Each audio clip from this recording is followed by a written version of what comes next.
పరిశుద్ధ గ్రంథమైన బైబిల్లో నుంచి కీర్తన గ్రంథము 109వ కీర్తన 21వ వచనం. 109వ కీర్తన 21వ వచనం. 109వ కీర్తన 21వ వచనం. యెహోవా ప్రభువా, నీ నామమును బట్టి నాకు సహాయం చేయము. నీ కృపను బట్టి, నీ కృప ఉత్తమమైంది కనుక నన్ను విడిపింపుము. యెహోవా ప్రభువా, నీ నామమును బట్టి నాకు సహాయం చేయము. నీ కృప ఉత్తమమైనది కనుక నన్ను విడిపింపుము. దేవుని యొక్క సహాయం కొరకు ప్రార్థన చేసుకుందాం. ప్రేమ నమ్మకం కలిగిన పరలోకపు తండ్రి, నీ పరిశుద్ధమైన అత్యున్నతమైన ఘనమైన నామాన్ని బట్టి నీకు వందనాలు, కృతజ్ఞతాస్తుతులు, స్తోత్రాలు తండ్రి. ఈ ఉదయకాల సమయంలో నీ పునరుద్ధాన ఆరాధనలో ప్రభా సంఘమంతటిగా మమ్మల్ని మీరు సమకూర్చిన విధానాన్ని బట్టి మీకు వందనాలు, స్తోత్రాలు తండ్రి. ప్రభా నాయన, ఈ ఉదయకాల సమయంలో అయా ప్రారంభ ప్రార్థన నుంచి మీరు మాతో ఉండి మమ్మల్ని నడిపించారు ప్రభా. స్తుతి ఆరాధనలో మీరున్నారు నాయన. అయా పాటల పాడుట్లో మీరున్నారు ప్రభా. మీరు మహిమ పొందారు నాయన. మీకు వందనాలు, స్తోత్రాలు తండ్రి. వాక్యమై ఉన్న దేవా, నీ వాక్కుతో ఈ యొక్క ఉదయకాల సమయంలో మీరు మాతో మీరు మాట్లాడండి ప్రభా. నీ వాక్యపు వెలుగులో మమ్మల్ని మీరు నడిపించండి ప్రభా. నీ వాక్యము బండల్ని బద్దలు కొట్టు శుద్ధి వండిది నాయన. మా జీవితాల్లో నీకు మాకు అడ్డుగా ఉన్న అడ్డుగోడలను మీరు పగలగొట్టండి ప్రభా. అయా నీ వాక్యము మా పాదములకు దీపము, మా త్రోవకు వెలుగై ఉంది తండ్రి ప్రభా. నీ వెలుగు మార్గంలో, నీ వాక్యపు వెలుగులో మేము నడవడానికి మాకు కృప చూపించండి ప్రభా.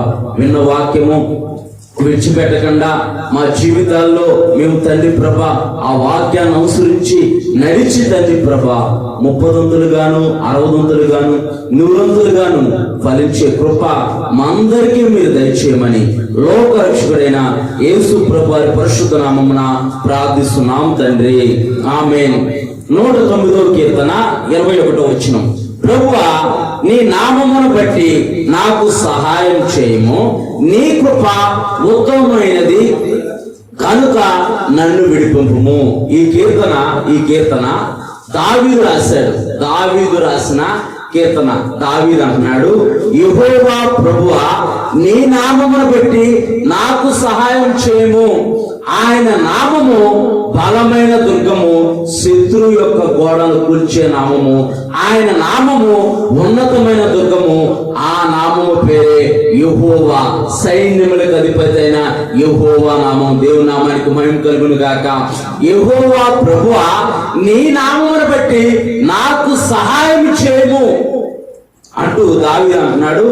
40వ కీర్తన 17వ వచనంలో, నాకు సహాయము నీవే, నా రక్షణకర్తవు నీవే. ఆయనే మన సహాయకుడు, ఆయనే మనల్ని రక్షించే రక్షణకర్త. దావీదు ప్రార్థన చేస్తూ అంటున్నాడు. దావీదు చుట్టూ సమస్యలు చుట్టుముట్టాయి. దావీదు చుట్టూ శత్రువులు చుట్టుముట్టినప్పుడు దావీదు ప్రార్థిస్తున్నారు, యెహోవా ప్రభువా, నీ నామమును బట్టే నాకు సహాయం చేయము. నీ కృపను బట్టే నన్ను రక్షించుము.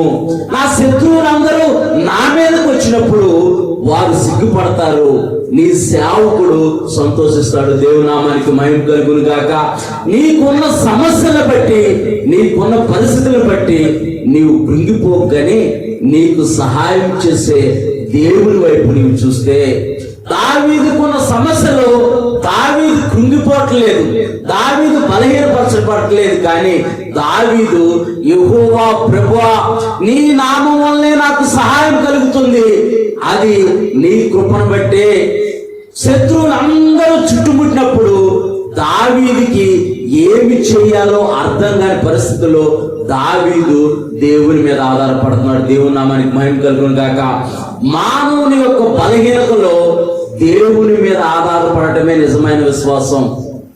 మన బలహీనత పరిస్థితుల్లో, మన బలహీన సమయంలో మనము దేవుని మీద ఆధారపడటమే నిజమైన విశ్వాసం. దేవుని నామానికి మహిమ కలుగును గాక.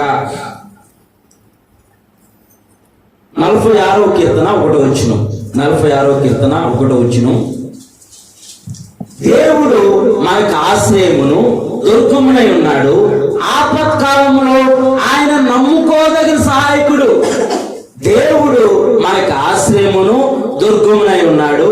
ఆపత్కాలంలో ఆయన నమ్ముకోదగిన సహాయకుడు అంట. దేవుని నామానికి మహిమ కలుగును గాక.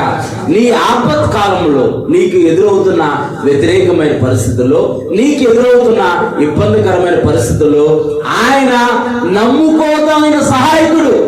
విడిచిపెట్టే సహాయకుడు కాదు కానీ నమ్ముకోదగిన సహాయకుడు. దేవుడు మనకు ఆశ్రయమును దుర్గమునై ఉన్నాడు. ఆపత్కాలంలో ఆయన నమ్ముకోదగిన సహాయకుడు అంటూ రాస్తూ అంటున్నాడు, నీవే నా సహాయకర్తవయ్యా, నీవే నా ఆశ్రయ దుర్గము, నీవే నా కొండ, నా కోట. ఒక పక్కన సౌలు దావీదుని తరుగుతుంటే దావీదు ప్రాణభయంతో ఉన్నాడు. కొండల వెనకాల, గుట్ల వెనకాల, లోయల్లో దాక్కుంటూ ప్రాణభయంతో గడుపుతున్నాడు దావీదు. శత్రువులు చుట్టుముడతారని భయంతో దావీదు, అనేక సమస్యల వల్ల దావీదు భయంతో బ్రతుకుతూ దావీదు అని అంటున్నాడు, దేవుడు నాకు సహాయకుడు, దేవుడు మనకు ఆశ్రయమును దుర్గమునై ఉన్నాడు. ఆపత్కాలంలో ఆయన నమ్ముకోదగిన సహాయకుడు. ఆయనే మన సహాయకుడు, ఆయనే మన పోషణకర్త. ఆయన మనల్ని ఎన్నడూ విడిచిపెట్టే దేవుడు కాదు. ఇజ్రాయెల్ ప్రజలు కూడా దేవునికి విరోధంగా జీవించారు. దేవుడికి విరోధంగా జీవించి దేవుని యొక్క కట్టడలో, దేవుని యొక్క ఆజ్ఞలు వారు పాటించడం మానేసి దేవుడికి దూరంగా జీవించడం మొదలు పెట్టారు. మనం కూడా ఎప్పుడైతే దేవుడికి దూరంగా బతకడం ప్రారంభిస్తామో, ప్రార్థనకి ఎప్పుడైతే దూరంగా ఉంటామో పాపానికి దగ్గరగా ఉంటామని భక్తులు అంటారు. ప్రార్థనకి ఎప్పుడైతే దూరంగా ఉంటావో, దేవుడి యొక్క వాక్యానికి ఎప్పుడైతే దూరంగా ఉంటావో పాపానికి దగ్గరగా. ప్రార్థన చేయని వాడు ఏం చేస్తాడు? పాపాన్ని ప్రేరేపించబడుతుంది. వారి హృదయంలో, తలంపుల్లో పాపం ప్రేరేపించబడి పాపము చేయడానికి పరుగులెత్తుతూ ఉంటాడు.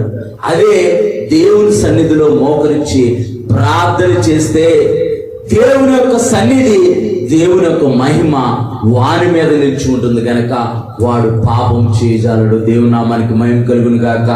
దేవుడు మనకి ఆశ్రయదుర్గము, ఆయన ఆపత్కాలంలో నమ్ముకోదగిన సహాయకుడు. నిజంగా దేవుడు సహాయకుడిగా ఉంటాడా? దేవుడు మన జీవితాన్ని, మన పరిస్థితిని మారుస్తాడా? మనకి సహాయకుడిగా దేవుడు ఉంటాడంటే చూద్దాం ఒకసారి. మొదటి సమూయేలు గ్రంథము 7వ అధ్యాయం 12వ వచనం. మొదటి సమూయేలు గ్రంథము 7వ అధ్యాయం 12వ వచనం. అప్పుడు సమూయేలు ఒక రాయిని తీసి మిస్సాకును షోనుకును మధ్య దాన్ని నిలిపి, ఇంతవరకు యెహోవా మనకు సహాయం చేసిందని చెప్పి దానికి ఎబినేజరు అని పేరు పెట్టెను. కింద ఫుట్నోట్ లో ఒకటని ఉంది, ఒకటి దగ్గర సహాయపు రాయి. ఇక్కడ ఈ 7వ వచనంలో, ఈ 7వ అధ్యాయం అంతా మనం చూస్తే కనుక ఇజ్రాయెల్ ప్రజల మీదకి శత్రువులు దండెత్తి వస్తున్నారు. ఇజ్రాయెల్ ప్రజల మీదకి శత్రువులు దండెత్తి వస్తున్నారు. ఇజ్రాయెల్ ప్రజలు అప్పటి వరకు దేవుని యొక్క ఆజ్ఞలు, దేవుని యొక్క కట్టడలు వాళ్ళు ఆచరించట్లేదు. దేవుడు పెట్టిన నీతి నిబంధనలు వారు మర్చిపోయి దేవుడికి విరోధంగా పాపం చేస్తూ దేవుడికి గాయాన్ని రేపడం మొదలు పెట్టారు. ఎంతలా అంటే దేవుడు మాతో ఉన్నాడు అని చెప్పేసి వారు యుద్ధానికి వెళ్తే కొంతమంది కూలిపోయారు. ఆ యుద్ధంలో ఇశ్రాయేలు ప్రజలు కొంతమంది చనిపోయారు. ఇలా అయితే లాభం లేదు. వారు దేవుడి కట్టడల్లో, దేవుడి ఆజ్ఞలు పాటించకుండా దేవుడు మాతో ఉన్నాడనే భ్రమలో వారు బతుకుతున్నారు. మనము దేవుని యొద్దకు రాకుండా, దేవుని సన్నిధిలో ఉండకుండా, దేవుని యొక్క ఆజ్ఞలకి, దేవుని యొక్క కట్టడలకి మనం లోబడకుండా దేవుడు మనతో ఉన్నాడంటే దేవుడు మనతో ఉంటాడా? దేవుని యొక్క వాక్యానికి మనం లోబడకుండా, దేవుని యొక్క వాక్యం మనం దినదినము ధ్యానించకుండా, దేవుడు ఏదైతే నియమ నిబంధనలు పెట్టాడో ఆ నియమ నిబంధనలకు అనుగుణంగా మనం జీవించకుండా దేవుడు మనతో ఉన్నాడు అనుకోవడం మన పొరపాటు. ఇశ్రాయేలు ప్రజలు కూడా అదే పొరపాటులో ఉన్నారు. ఇశ్రాయేలు ప్రజలు దేవుడు మాతో ఉన్నాడనే భ్రమలో జీవిస్తున్న ఈనాటి క్రైస్తవం కూడా ఈనాటి క్రైస్తవులు కూడా దేవుడు మాతో ఉన్నాడు, మేము ఏమి చేసినా సరే దేవుడు మాతో ఉన్నాడని భ్రమలో వారు బతుకుతున్నాడు. ప్రియమైన దేవుని సంగమా, దేవునికి ఇష్టానుసారంగా మనం జీవించకుండా, దేవుడికి నచ్చినట్టు మనం బ్రతకకుండా దేవుడు మనతో ఉంటాడంటే మనతో ఉండడు. మన తల్లిదండ్రులకు మనం నచ్చినట్టు బ్రతకపోతే ఏమంటారు? తల్లిదండ్రులు ఏమంటారు? నువ్వు నా కడుపును పుట్టలేదురా, నువ్వు ఇంట్లోకి రాకు, నాకు చెడ్డ పేరు తీసుకొస్తున్నావురా, ఎటో వెళ్ళిపోవాలని అంటారు. అంటారా? మీరందరూ అలాగే చూస్తారు. నేను అన్నది మేము ఎప్పుడు ఎవరిని అనలేదని చూస్తున్నారు. అంటారా? అంటారు. ఇప్పుడు శరీరీత్యా తల్లిదండ్రులుగా ఉంటున్న వారు వారి పిల్లలు చెప్పిన మాట వినకపోతేనే వారిని దండించడానికి, మందలించడానికి ప్రయత్నం చేసి వారిని సన్మార్గంలో తీసుకురావడానికి ప్రయత్నం చేస్తుంటే, మరి దేవుడు ఇశ్రాయేలు ప్రజల్ని బానిసత్వం నుంచి ఎన్ని సంవత్సరాలు? 430 సంవత్సరాలు బానిసత్వం నుంచి వారిని విడిపించి వారిని పాలు తేనెలు కారే కానాను దేశానికి తీసుకొస్తే వారు దేవుని యొక్క ఆజ్ఞలు, దేవుని యొక్క కట్టడలను మర్చిపోయి దేవునికి విరోధంగా బతకడం ప్రారంభించారు. దేవుని యొక్క హృదయానికి గాయాన్ని రేపే వారిగా ప్రారంభించారు. వారు అలా జీవిస్తూ కూడా వారు శత్రువులు వచ్చినప్పుడు దేవుడు మాతో ఉంటాడు అంటే, ఎర్ర సముద్రాన్ని పాయలు చేసినప్పుడు దేవుడు మాతో ఉన్నాడు కదా, ఇప్పుడు దేవుడు మాతో ఎందుకున్నాడు?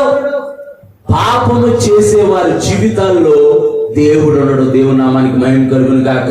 పాపాన్ని అసహించుకొని యేసేపు వలె యథార్థంగా జీవించే వారి జీవితంలోనే దేవుని యొక్క కృప ఏలుబడి చేస్తుంది. దేవుని నామానికి మహిమ కలుగును గాక. ఎర్ర సముద్రం దాటినప్పుడు శత్రువుల్ని హతమార్చడంలో దేవుడు మాకు సహాయం చేశాడు. యోర్దాను నది దగ్గర దేవుడు మాకు సహాయం చేశాడు. ఎరుకో కోట దగ్గర దేవుడు మాకు సహాయం చేశాడు. శత్రు రాజులందరినీ హతమార్చడానికి దేవుడు మాకు సహాయం చేశాడు.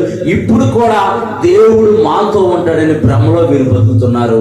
అక్కడ వారు శత్రువుల మీద వారు యుద్ధానికి వెళ్ళినప్పుడు కొంతమంది కూలిపోయారు, అక్కడ కొంతమంది చనిపోయారు సరే, ఓహో ఎలా అయితే లాభం లేదు, దేవుడు మాతో లేడు అని అనుకోకుండా వాళ్ళు ఏం చేశారు?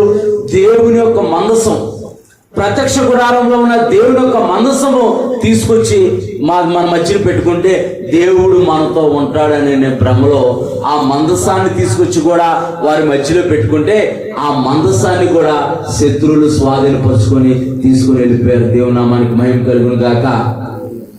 దేవుడు మనతో ఉన్నాడు అని అంటే మన ప్రతి పరిస్థితుల నుంచి దేవుని మనం వినిపిస్తాడు. దేవుని నామానికి మహిమ కలుగును గాక. పరిశుద్ధ గ్రంథమైన బైబిల్ ఉంది. పరిశుద్ధ గ్రంథమైన బైబిల్ తల కింద పెట్టుకుంటే దేవుడు మనతో ఉండడం, సెల్ఫ్ లో పెడితే దేవుడు మనతో ఉండడం, ఆ వాక్యం ధ్యానించి ఆ వాక్య ప్రకారం మనం జీవిస్తేనే దేవుడు మనతో ఉంటాడు. దావీదు నా హృదయానుసారుడని దేవుడు అంటున్నాడంటే, దావీదు దేవుని యొక్క హృదయాన్ని ఎరిగి, దేవుని యొక్క మనసును ఎరిగి నడుచుకోవడం ప్రారంభించాడు. దావీదు ఒంటరివాడు. దావీదు కుటుంబము దావీదుని వెలివేసింది. దావీదుని గొర్రెలు కాయడానికి ఎందుకు పంపించారనుకుంటున్నారు? దావీదు వ్యభిచారికి పుట్టాడని చెప్పేసానని దావీదుని ఆ యొక్క సమాజంలో ఉంటే దావీదు వల్ల దావీదు తండ్రి యెష్షయికి అవమానం కలుగుతుందని దావీదుని గొర్రెలు కాయడానికి పంపించారు. గొర్రెలు కాసుకునే వాళ్ళు ఎప్పుడు వెళ్తారు? చీకటితోనే ఉదయకాలమే వెళ్ళిపోతారు, సూర్యోదయం అవ్వకముందే వెళ్ళిపోతారు. దావీదు కూడా అలాగే వచ్చేవాడు. దావీదు ఎవరికి తెలియదు, చాలా మందికి తెలియదు. అందుకే సమూయేలు దావీదుని అభిషేకించడానికి, రాజుగా అభిషేకించడానికి వచ్చినప్పుడు ఇంకా ఎవరైనా ఉన్నారంటే అవును, కడబట్టి వాడు చివరివాడు ఒకడు ఉన్నాడు, అతను గొర్రెలు కాపరి అని అంటే అతన్ని పిలిపించండి అని చెప్పి అతను వచ్చే వరకు సమూయేలు అక్కడుండి, అతను వచ్చిన తర్వాత సమూయేలు ఇశ్రాయేలుకు రాజుగా దావీదుని అభిషేకించాడు. దేవుని నామానికి మహిమ కలుగును గాక. దావీదు దేవుని యొక్క హృదయానుసారుడు. దావీదుకున్న ప్రతి పరిస్థితుల్లో దావీదు దేవుని మీద ఆధారపడటం, దేవుని యొక్క సహాయం కోరుకోవటం మనం పరిశుద్ధ గ్రంథమైన బైబిల్ అనేక మార్లు చూస్తాం. ఇక్కడ ఈ యొక్క సమూయేలు గ్రంథము 7వ అధ్యాయంలో ఈ ఇశ్రాయేలు ప్రజలు దేవుడికి విరోధంగా పాపం చేసి దేవుడి యొక్క కట్టడలు, దేవుడి యొక్క ఆజ్ఞలు వారు పాటించడం మానేసినప్పుడు సమూయేలు ద్వారా మళ్ళీ పడిపోయిన బలిపీఠం కట్టబడింది. దేవుని నామానికి మహిమ కలుగును గాక. వారి జీవితాల్లో దేవుడి కార్యాలు మొదలవటానికి దేవుడు ఒక ప్రవక్తను ఎన్నుకున్నాడు.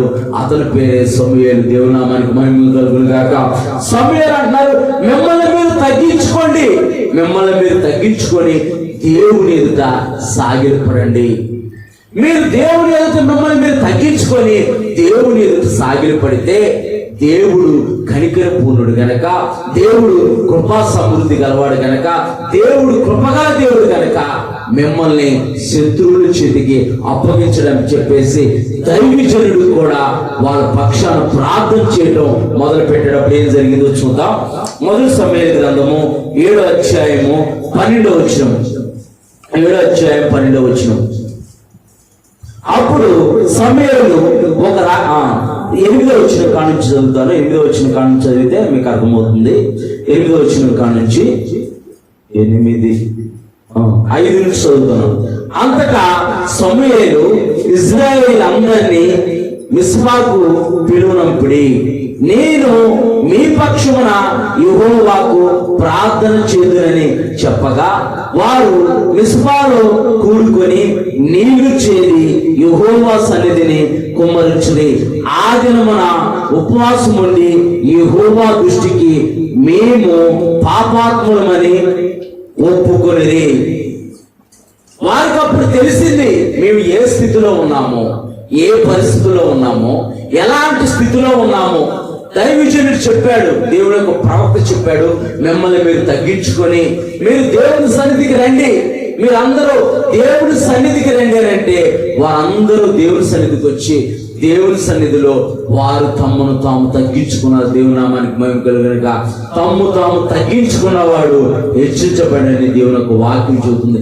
ఎప్పుడైతే మన యొక్క బలహీనతలో, మన యొక్క అవసరతలో దేవుని యొక్క సహాయాన్ని మనం కోరుకుంటామో తప్పకుండా ఆయన నీ పక్షాన నిలిచి ఆయన దక్షిణ హస్తంతో దేవుడు నిన్ను ఆదుకుంటాడు. దేవుని నామానికి మహిమ కలుగును గాక.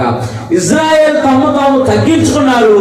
దేవుని దృష్టికి మేము పాపాత్ములము, మేము ఇప్పటి వరకు నీ కట్టడలు మేము పాటించలేదు, నీ ఆజ్ఞలు మేము పాటించలేదు, మా ఇష్టానుసారంగా మేము నిర్వర్తించుకున్నాం, మా ఇష్టానుసారంగా మేము బ్రతికామని తమ్ము తాము వారు ఒప్పుకోవడం మొదలు పెట్టినప్పుడు ఏం జరిగిందో చూద్దాం ఒకసారి. 8వ వచనం. మన దేవుడైన యెహోవాను ఫిలిష్తీయుల చేతుల నుండి మనల్ని రక్షించినట్లుగా మా కొరకు ఆయనను ప్రార్థించుట మానవద్దని సమూయేలు వద్ద మనవి చేసిరి. ఇశ్రాయేలు ప్రజలు అందరూ అంటున్నారు, ఇక్కడ ఇశ్రాయేలు ప్రజలు ప్రార్థన చేస్తే దేవుడు వారి ప్రార్థన ఆలకించడా? వారు ప్రార్థన చేయటం మానేసి దైవజనుడు దేవుని యొక్క ప్రవక్తను ప్రార్థించమంటున్నారు. మా కొరకు నువ్వు ప్రార్థన చేయి, శత్రువుల చేతుల నుండి మమ్మల్ని దేవుడు విడిపించడానికి మీరు మా కొరకు ప్రార్థన చేయి అని అంటున్నాడు. దావీదు అంటున్నాడు, యెహోవా నీవే నాకు ఆశ్రయదుర్గము, ఆపత్ కాలంలో నీవే నమ్ముకోదన్న సహాయకుడైన దావీదు అంటే ఇక్కడ ఇశ్రాయేలు ప్రజలు మా కొరకు నువ్వు ప్రార్థన చేయి అనేది దైవజనుడు అంటే దైవజనుడు ఏం చేస్తున్నాడో చూద్దాం ఒకసారి.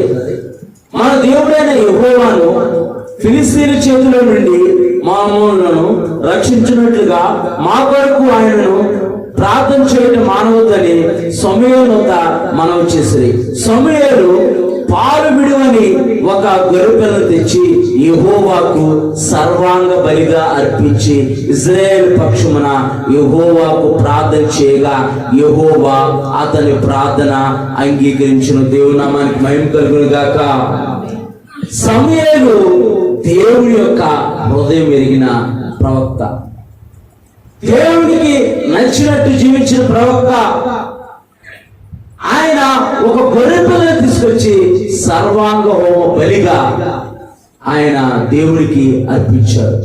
మన కొరకు కూడా మనం అపరాధముల చేత, పాపముల చేత లోకంలో పట్టబడి వారిగా మనం ఉంటే, లోకంలో జీవిస్తున్న వారిగా మనం ఉంటే దేవుడు మన కొరకు ఆయన బలిగా అర్పణగా అర్పించుకున్నాడు. దేవుని నామానికి మహిమ కలుగును గాక. ఆయన అర్పించుకొని ఆయన పరిశుద్ధ రక్తం ద్వారా మనల్ని నీతిమంతులుగా నిర్దోషులుగా చేసిన దేవుడు లోకరక్షకుడైన యేసు ప్రభువారు. మన సమయోచిత సహాయం కొరకు ఆయన వద్దకు మనం వెళ్ళేవారిగా, ఆయన కృపా సింహాసనం వద్దకు మనం వెళ్ళేవారిగా మనం ఉండాలి. కానీ నీ ఆపదలో నీ ధనము అక్కడికి రాదని పరిశుద్ధ గ్రంథమైన బైబిల్ చెబుతుంది. నీ యొక్క ఆపదలో నీకు నమ్ముకోదగిన సహాయకుడు ఎవరు ఉన్నారని అంటే ఆయనే లోకరక్షకుడైన యేసు ప్రభువారు. ఇక్కడ ఇశ్రాయేలు ప్రజల మీదకి ఫిలిస్తీన్లు దండెత్తి వచ్చినప్పుడు వారి పక్షాన సమూయేలు ప్రవక్త ప్రార్థించినప్పుడు దేవుడు సమూయేలు ప్రవక్త యొక్క ప్రార్థన ఆలకించి అక్కడ ఫిలిస్తీన్ల చేతిలో నుండి వారికి ఇశ్రాయేలు ప్రజల్ని విడిపించడం మనం చూస్తాం. వారందరూ వచ్చిన వారందరి మీదకి దేవుడు ఉరుముల్ని మెరుపుల్ని మెండుగా పంపించి వారందరినీ తారుమారు చేసినప్పుడు ఈ ఇశ్రాయేల్ ప్రజలు వారి యొక్క చేతిలో నుంచి తప్పించుకొని వారందరినీ ఆ ఫిలిస్తీన్లందరినీ తరమటం ప్రారంభించారంట. దేవుని నామానికి మహిమ కలుగును గాక. అప్పుడు దేవుని యొక్క ప్రవక్తగా సమూయేలు స్థిరపరచబడ్డాడు. మనం ఎప్పుడైతే దేవుడికి నమ్మకంగా దేవుడికి యథార్థంగా మనం బ్రతుకుతామో అప్పుడు మన జీవితాల్లో దేవుడు గొప్ప కార్యాలు చేస్తాడు. చూద్దాం ఒకసారి. ఎబ్రీయులకు రాసిన పత్రిక 4:16.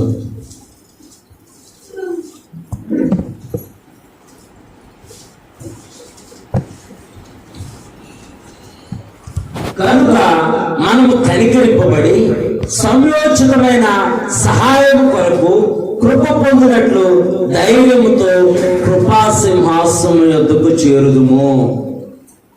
కనుక మనము కనికరింపబడి సమయోచితమైన సహాయం కొరకు కృప పొందినట్లు ధైర్యముతో కృపా సింహాసనం యొద్దకు చేరుదుము అని అంటే, నీకున్న ఎటువంటి పరిస్థితులైనా సరే నీవు దేవుని వద్దకు వచ్చావంటే, దేవుని సన్నిధిలోకి వచ్చావంటే దేవుని చేత నీవు సహాయం పొందుతావు. దేవుని నామానికి మహిమ కలుగును గాక.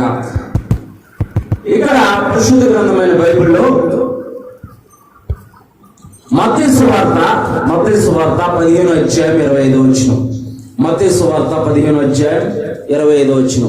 మత్తయి సువార్త 15:25.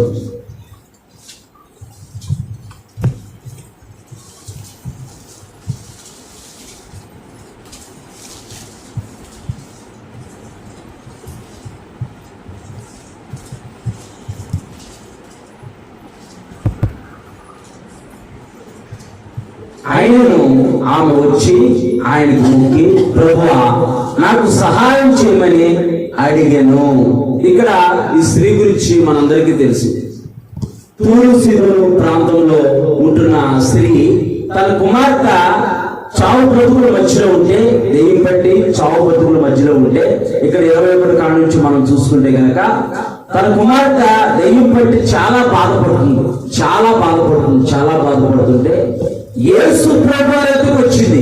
యేసు ప్రభు వద్దకు వచ్చి, ప్రభువా, యేసు ప్రభు అన్నారు.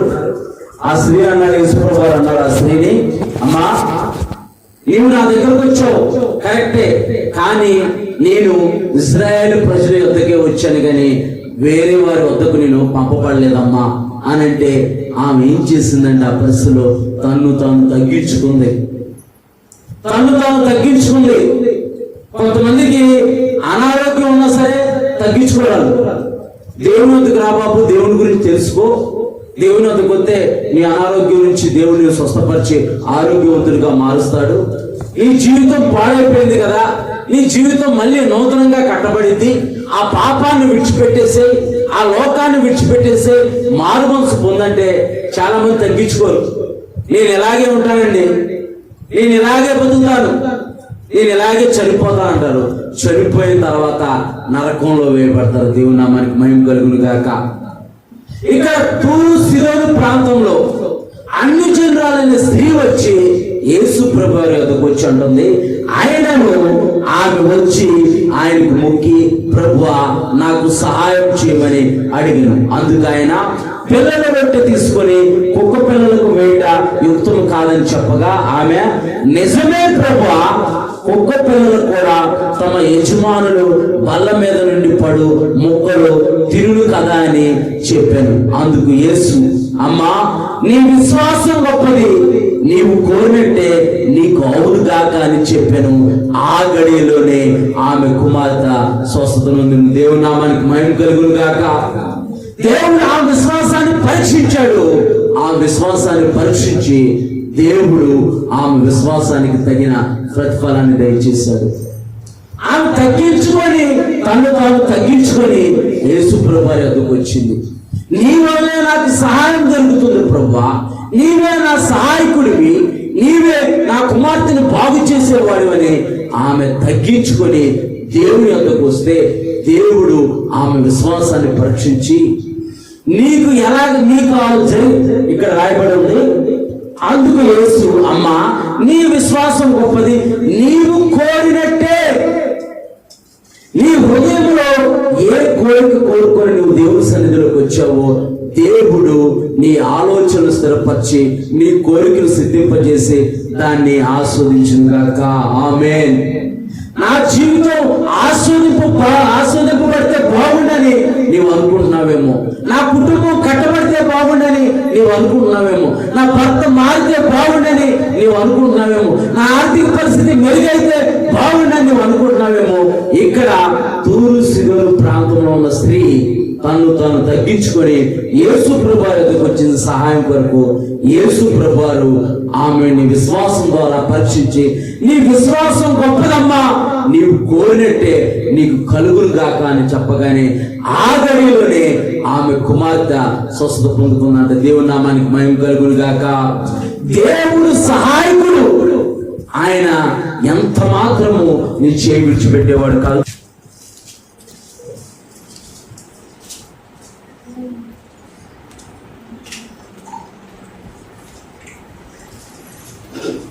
ఇరవై మూడవ వచనం చదువుతాను.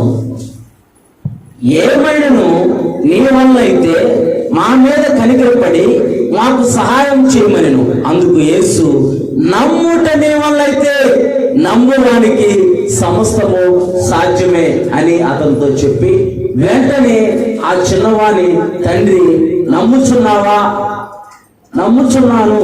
నాకు అపనమ్మకం ఉండకున్నట్లు సహాయం చేయమని బిగ్గరగా చెప్పాను. జనుడు గుమ్ముకూడి తన యొద్దకు పరిగెత్తుకుని వచ్చుట యేసు చూసి, మూగమైన చెవిటి దెయ్యమా, వాని వదిలిపో, ఇక వానిలో ప్రవేశింపలేదని నీకు ఆజ్ఞాపించుతున్నానని చెప్పి ఆ అపవిత్రాత్మను గద్దించును. అప్పుడు అది కేక వేసి వారిని ఎంతో విలవిల్లాడించి వదిలిపోయారు. దేవుని నామానికి మహిమ కలుగును గాక. ఇక్కడ ఒక వ్యక్తి ఉన్నాడు, తన కుమారుడు దురాత్మ చేత బాధింపబడుతున్నాడు. అది తరచు అగ్నిలోను నీళ్ళలోను పడివేస్తున్నాడు.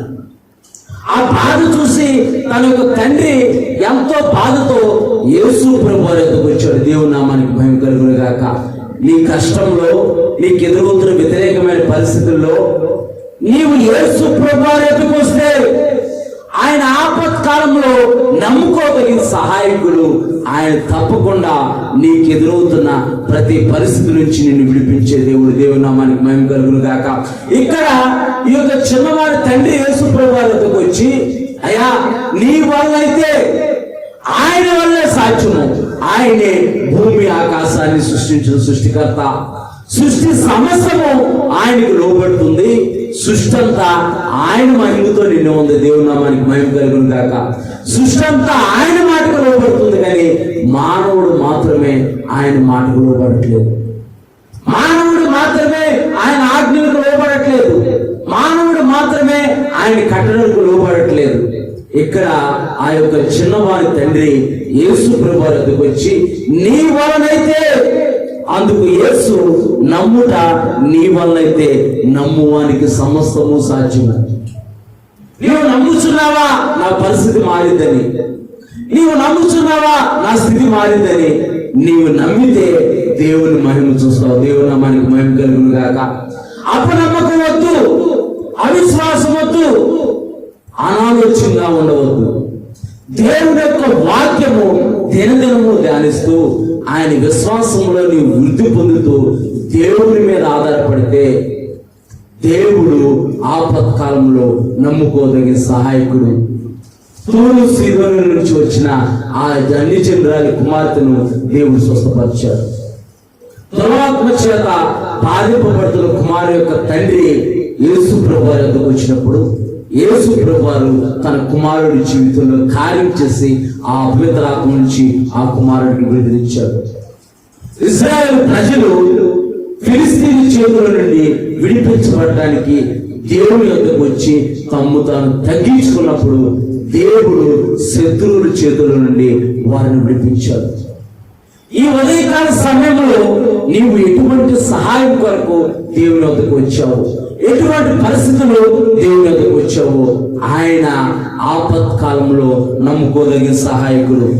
109వ కీర్తన 21వ వచనం ఒకసారి చదువుకుందాం. యెహోవా ప్రభువా, నీ నామమును బట్టి నాకు సహాయం చేయము, నీ కృప ఉత్తమమైనది కనుక నన్ను విడిపింపుము. ఆయన కృప ఉత్తమమైనది, ఆయన కృప ఎంతో ఉత్తమమైనది. అర్హత లేని మన జీవితాలకు అర్హత కల్పించింది ఆయన కృప. మనం సంయోచిత సహాయం కొరకు ఆయన కృప పొందినట్లు, మనం కనికరింపబడినట్లు ఆయన కృపా సింహాసనం ఎదుకు వస్తే, ఆయన సన్నిధిలోకి వస్తే, ఆయన సన్నిధిలోకి వచ్చిన వారిని ఆయన ఎంత మాత్రమూ త్రోసివేసే దేవుడు కాదు. దేవుని నామానికి మహిమ కలుగును గాక. నీవు అనారోగ్యంతో వచ్చావా, అప్పుల సమస్యలతో వచ్చావా, కుటుంబ సమస్యలతో వచ్చావా, నీవు ఏ సమస్యతో వచ్చినా సరే ఆయన ఎంత మాత్రమూ నిన్ను తోసివేసే దేవుడు కాదు. నీకున్న పరిస్థితి నుంచి, నీకున్న స్థితి నుంచి నిన్ను విడిపించి ఆయన యొక్క గుణగణాలతో నిన్ను నింపి, ఆయన దారిద్ర్యం వల్ల మనల్ని ధనవంతులు చేయుటకు ఆయన ఈ లోకానికి వచ్చాడు.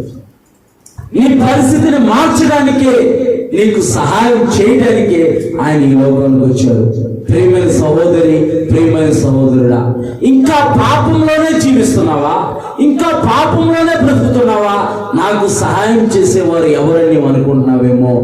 దేవుడు నీకు సహాయకుడు. ఆయన లోకరక్షకుడైన యేసు ప్రభువారు. నీవు ఆయన వద్దకు వచ్చి నీకున్న ఆ పాపపు చెర నుంచి విడుదల పొందుకోవాలంటే, ఆ పాపపు స్థితి నుంచి విడుదల పొందుకోవాలంటే నీవు దేవుని వద్దకు రా. ఆయన ఆపత్కాలంలో నమ్ముకోదగిన సహాయకుడు, ఆయన రక్షణకరుడైన దేవుడు, ఆయన రక్షణకర్త అయిన దేవుడు. దేవుడు మనకు ఆశ్రయ దుర్గమునై ఉన్నాడు. ఆపత్కాలంలో ఆయన నమ్ముకోదగిన సహాయకుడు. ఈ ఆపత్కాలంలో నీకు నమ్ముకోదగిన సహాయకుడు నిజదేవుడైన యేసు ప్రభువారు. ఆయన యందు నీవు విశ్వాసం ఉంచితే, ఆయన యందు నీవు నమ్ముకు ఉంచితే, ఆయన నీ విశ్వాస పరిమాణం చొప్పున నీ జీవితంలో గొప్ప గొప్ప కార్యాలు చేసి నిన్ను, నీ కుటుంబాన్ని, నీ పరిస్థితులన్నిటినీ మార్చి దేవుడు ఆస్వాదించి అనేకులకు ఆస్వాదకరంగా మార్చును గాక. ఆమేన్. దేవుడు ఈ కొద్ది మాటలను మన విడుదలలో దీవించి ఆస్వాదించును గాక. అందరూ మోకరిద్దాం. నిన్న వాక్యాన్ని బట్టి, అవును ప్రభా, ఫిలిస్తీన్ల చేతుల నుంచి ఇజ్రాయేల్ ప్రజల్ని నీవు తప్పించావు. అన్యజనులైన తూరు సీదోను స్త్రీ నీ దగ్గరకు వచ్చినప్పుడు, తన కుమార్తె విషయమై నీ వద్ద సహాయం కోరినప్పుడు నీవు సహాయం చేసావు ప్రభా. అయ్యా, తన కుమారుడు దురాత్మ చేత బాధింపబడుతున్నప్పుడు తన తండ్రి నీ వద్దకు వచ్చి అయా సహాయం చేయబడితే, నమ్ముటని వలనైతే నమ్మువానికి సమస్తము సాధ్యమని ఆ దురాత్మ నుంచి ఆ కుమారుని విడిపించిన గొప్ప దేవా, ఈ ఉదయకాల సమయంలో అయా సమయోచితమైన సహాయం కొరకు నీ కృపా సింహాసనములకు మేము వచ్చి ఉన్నాం ప్రభా అని ప్రార్థన చేద్దాం. మీ అవసరాలు ఏవో దేవుని వద్ద చెప్పండి. మీరు ఎటువంటి అవసరంలో వచ్చారో, ఎటువంటి అక్కర్లో వచ్చారో దేవుడితో మాట్లాడండి. దేవుడు ఇది మనకి అనుకూలించిన సమయము. దేవుడితో మాట్లాడండి, దేవుడిని అడగండి. ప్రభా, వారి జీవితాల్లో, ఇశ్రాయేలు ప్రజల జీవితాల్లో నీవు కార్యం చేసి సహాయం చేసావు ప్రభా. దేవుడు మనకు ఆశ్రయదుర్గము, ఆపత్కాలంలో ఆయన నమ్ముకోదగిన సహాయకుడు. నీవు ఎటువంటి ఆపత్కాల పరిస్థితిలో ఉన్నా సరే నీవు ఆయన వద్దకు వచ్చావు కనుక ఆయన తప్పకుండా నీకు సహాయం చేసే దేవుడు, ఆయన తప్పకుండా నిన్ను బలపరిచే దేవుడు, ఆయన తప్పకుండా నిన్ను ఆదరించే దేవుడు. నీకున్న ప్రతి పరిస్థితి నుంచి ఆయన నిన్ను విడిపించును గాక. ప్రార్థన చేసుకుందాం.